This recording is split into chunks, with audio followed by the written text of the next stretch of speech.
ఉద్యోగ లోకం ఉద్యమ పంతం మాట తప్పిన సర్కార్పై మరలబడుతున్న ఒక్కో సెక్షన్.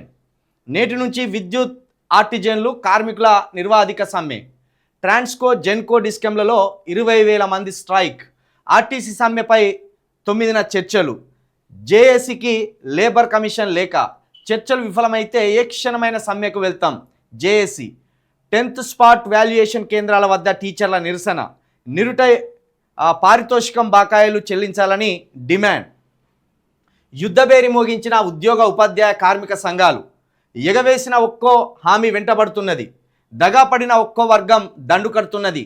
అధికారం కోసం అడ్డగోలుగా ఇచ్చిన హామీలు ఇప్పుడు తమ సంగతేందో తేల్చాలంటూ సవాలు విసురుతున్నాయి. తెలంగాణలో అమలు చేస్తానన్న గ్యారంటీలను గయాబ్ చేసి కేరళలో ఇస్తామంటూ గారడి చేస్తున్న కాంగ్రెస్పై ప్రజా వ్యతిరేకత రాజుకుంటున్నది. సబ్బండ వర్ణాలలో భాగమైన ఉద్యోగ కార్మికులు సర్కార్పై సమరశంఖం పూరిస్తున్నారు. నేటి నుంచి విద్యుత్ ఆర్టిజన్ల సమ్మెకు దిగుతున్నారు. 9వ తేదీన చర్చలు విఫలమైతే ఏ క్షణమైన సమ్మెకు వెళ్తామని ఆర్టీసీ కార్మికులు ప్రకటించారు. ఇక పిఆర్సీ డిఏల దోకాతో రగులుతున్న ఉద్యోగ ఉపాధ్యాయ పెన్షనర్లు 17 నుంచి ఉద్యమ కార్యాచరణ ప్రకటించారు. రోజుకో సంఘం నిరసన గొంతుక వినిపిస్తున్నది. పూటకో చోట ప్రభుత్వ మోసంపై ఆందోళన కొనసాగుతున్నది. మొత్తానికి ఈ ప్రభుత్వ ఉద్యోగులకు సంబంధించిన పిఆర్సీ డిఏ భారీగా బకాయిలు పడి ఉన్నాయి.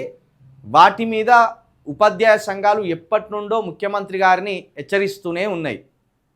మా పిఆర్సీ కావచ్చు, మా డిఏ కావచ్చు ఎప్పుడు ఇస్తారని. ఇప్పుడు ఉపాధ్యాయులకు ఆర్టీసీ కార్మికులు తోడైన ఇది చాలా పెద్ద ఎత్తుకుపోయే అవకాశం ఉన్నది. ఆ మధ్య ఉపాధ్యాయ సంఘాలు మాకు ఇస్తారా చస్తారా ప్రభుత్వము డిఏ పిఆర్సీ అంటే ఏమన్నారు?